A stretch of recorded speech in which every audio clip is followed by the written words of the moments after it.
Halo semuanya, selamat datang lagi di sesi bedah materi kita. Nah, kalian pernah nggak sih ngerasa emosi banget pas aplikasi di HP tiba-tiba error setelah diupdate? Pasti pernah kan? Nah, tahan dulu rasa frustrasi kalian karena hari ini kita bakal ngebahas sesuatu yang skalanya jauh-jauh lebih epik.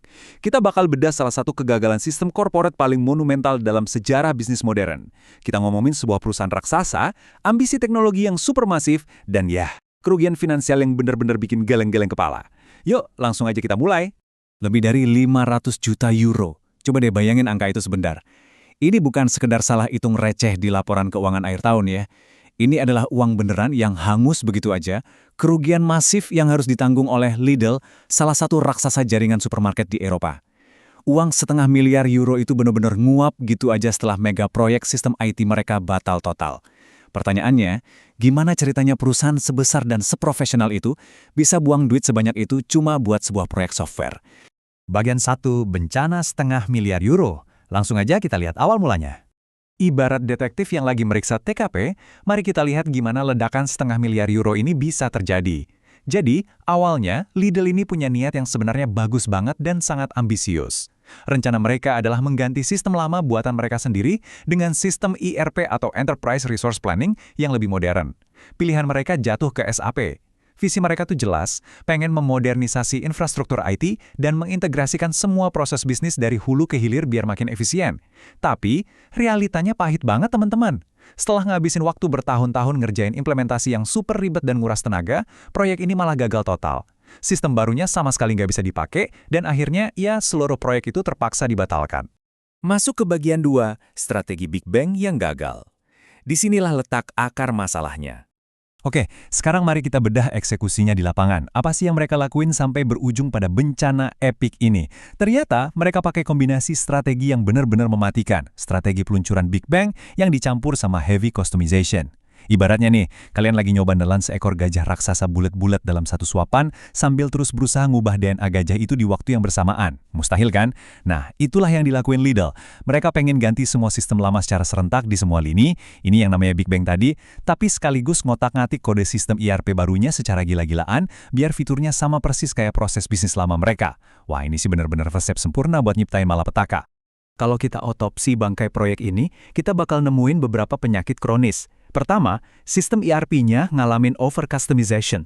Mereka terlalu banyak ngoprek sistem standarnya. Kedua, ada misalignment, alias ketidakselarasan yang jauh banget antara cara bisnis berjalan dengan desain sistemnya.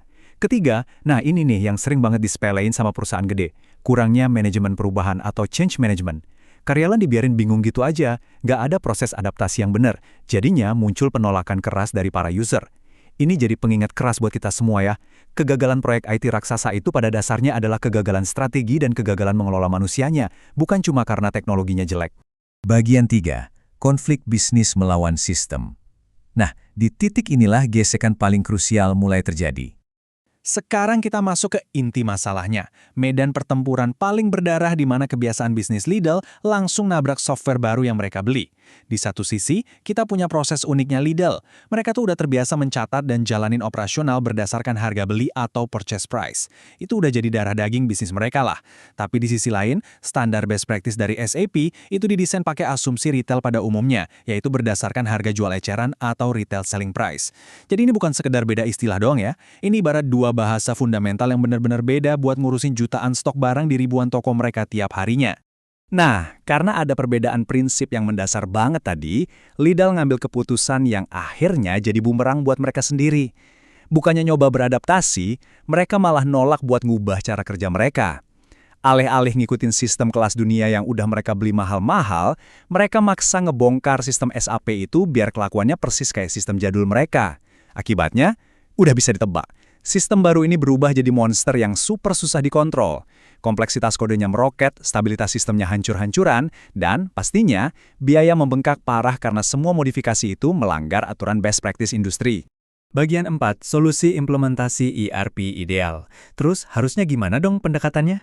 Setelah ngelihat rentetan kekacauan tadi, kita pasti mikir, terus obat atau cara yang benarnya tuh gimana? Coba kita bandingin keputusan fatal Lidl sama strategi yang ideal. Implementasi itu mestinya nggak dilakuin secara Big Bang, tapi harus bertahap atau phased. Terus modifikasi atau kustomisasinya harus ditekan seminimal mungkin, jangan terlalu banyak mengubah kode inti dari sistemnya. Urusan keselarasan, bisnisnya dong yang harus ngalah dan menyesuaikan diri sama ERP, bukan sebaliknya. Dan yang paling penting, manajemen perubahan manusianya harus dikawal ketat dari awal, nggak boleh dicuekin. Jadi, kalau kita urutkan pendekatan yang sehat, kalian nggak langsung mencet tombol peluncuran buat semuanya di saat yang sama. Jangan! Mulailah dari modul yang kecil dan tertutup dulu, misalnya modul keuangan. Nanti, kalau keuangannya udah stabil, baru deh maju ke sistem yang lebih ribet kayak rantai pasok atau supply chain management. Lakuin integrasi pelan-pelan, testing yang super ketat di tiap akhir fase, dan jalankan go live ke toko-toko secara dicicil. Kenapa? Karena pendekatan per fase ini mastiin kalaupun ada masalah, ledakannya bakal kecil dan gampang diatasi. Beda banget sama Big Bang yang bisa ngeruntuhin seluruh gedung sekaligus. Bagian kelima, pelajaran penting untuk masa depan. Entah kalian itu mahasiswa bisnis, profesional IT, atau manager project yang bakal ngurusin transformasi teknologi, pelajaran dari kasus ini tuh emas banget. Intinya gini, pertama, ngebagi proyek raksasa jadi fase-fase kecil itu bikin risiko jadi jauh lebih terkendali. Kedua, turunin deh ego perusahaan. Kalau mau nyelaraskan alur kerja ngikutin standar ERP, itu bakal jauh menghemat biaya dalam jangka panjang. Ketiga, jangan pernah cuekin data awal kalian. Bersihin data sebelum migrasi itu krusial banget, biar sistem yang baru nggak jadi ikutan kotor. Dan keempat, secanggih apapun sistem yang kalian beli, kalau nggak nyiapin karyawannya lewat change management dan training yang benar, ya sama aja bohong. Manusia itu kunci keberhasilannya. Nah, sebelum kita selesai bedah kasus ini, saya ada satu pertanyaan penting buat kalian. Setelah ngelihat 500 miliar euro hangus sia-sia cuma karena ego dan konflik internal, coba renungin deh. Di era modern kayak sekarang, mana sih yang harusnya lebih diutamakan buat beradaptasi? Sistem komputernya atau proses bisnis perusahaannya? Dan ini dia jawaban pamungkasnya. Kebayang nggak sih sebuah prinsip fundamental yang kuat banget? ERP itu bukan untuk menyesuaikan sistem dengan bisnis lama kalian, tapi untuk menyesuaikan bisnis kalian dengan best practice system. Bener-bener nampar kan? Catat dan ingat-ingat kutipan ini kalau suatu saat nanti kalian mimpin upgrade sistem di perusahaan kalian. Jangan sampai ego kebiasaan lama ngehancurin investasi masa depan. Oke, makasih banyak udah ngikutin sesi bedah materi yang super menarik ini bareng saya. Semoga insight-nya kepake banget buat kalian. Teruslah belajar, dan sampai jumpa di sesi bedah materi berikutnya.